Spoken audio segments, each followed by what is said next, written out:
정말 바람잘 날 없는 21대 국회. 검수완박 때문에 온 전국이 난리도 아닙니다. 검찰 수사권을 폐지하려는 민주당과 뺏길 수 없다는 국민의힘 사이 신경전이 극한 충돌로 번졌는데요. 그러는 사이 한 사람에게 스포트라이트가 쏟아지고 있습니다. 제2의 윤석열로까지 불리는 한동훈 법무부 장관 후보자가 그 주인공입니다. 검수완박 정국이 한 후보자의 몸값을 키워준다는 평가도 나옵니다. 왜 그런 걸까요? 우선 이번 영상이 올라간 29일 기준으로 검수완박 정국의 현황부터 짚어보겠습니다. 검수완박을 위한 법안으로는 검찰청법과 형사소송법 개정안이 있는데요.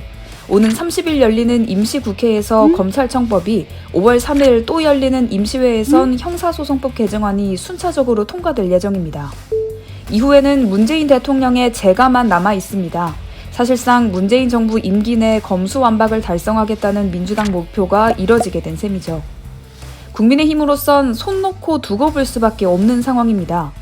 필리버스터를 신청했지만 민주당의 회기 쪼개기 전략으로 모두 막혀버렸고, 헌법재판소에 효력정지 가처분을 신청하긴 했지만 실제 헌재의 판단은 법안 공포 이후에야 나올 수 있습니다. 국민의힘은 문재인 대통령의 거부권 행사도 압박하고 있지만 이마저도 가능성은 없습니다. 국민의힘이 할 수 있는 게 아무것도 없는 겁니다. 국민의힘은 당연 이 사태의 책임은 민주당에 있다는 입장인데, 당 안팎에선 권성동 원내대표 책임론도 불거지고 있습니다.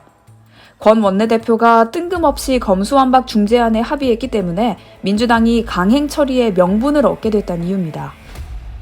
시계를 되돌려보면 지난 20일 민주당 소속이던 민형배 의원이 꼼수 탈당을 할 때만 해도 민주당 내에서조차 선을 넘었다는 자조가 나올 만큼 평가가 안 좋았습니다.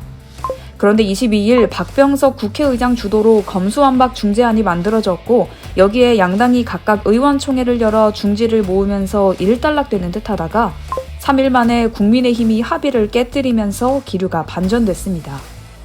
민주당은 의원총회까지 열어 동의한 안을 일방적 파기로 뒤집을 수는 없다면서 이때부터 강행 처리에 깃발을 올렸죠. 국민의힘은 왜 갑자기 말을 바꾼 걸까요? 여기엔 권성동 원내대표의 오판이 지적됩니다.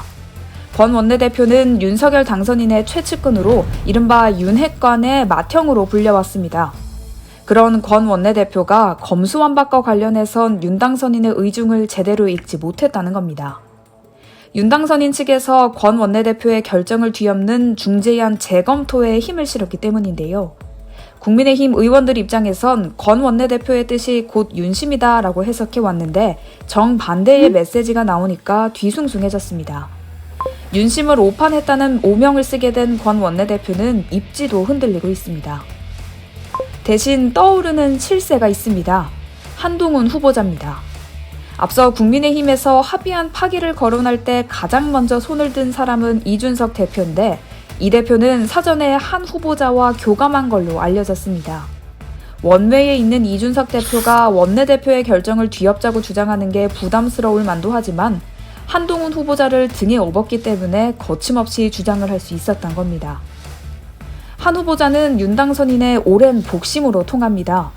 법무부 장관 후보자 지명 당시에도 윤 당선인이 직접 나선 걸로 알려져 윤핵관도 몰랐던 인사라는 평을 받기도 했습니다. 윤 당선인이 검수완박과 관련해 별다른 메시지를 내지 않았을 때에도 검수완박을 반드시 저지해야 한다는 강한 의견을 내면서 윤 당선인을 대리한다는 인상을 심어주기도 했는데요. 다만 이 같은 윤심 읽기가 거론되는 게 정당으로서 바람직하지 않다는 비판도 나옵니다. 입법기관인 당이 행정부 수반이 될 윤 당선인의 의중을 고려해 의사를 결정하는 건 삼권분립 원칙에 위반된다는 겁니다. 당장 민주당에선 한동훈 말 한마디에 당이 오락가락한다며 비판하는데요. 이러나 저러나 한 후보자가 이 검수완박 정국에서 가장 많은 스포트라이트를 받는 인물인 건 분명해 보입니다.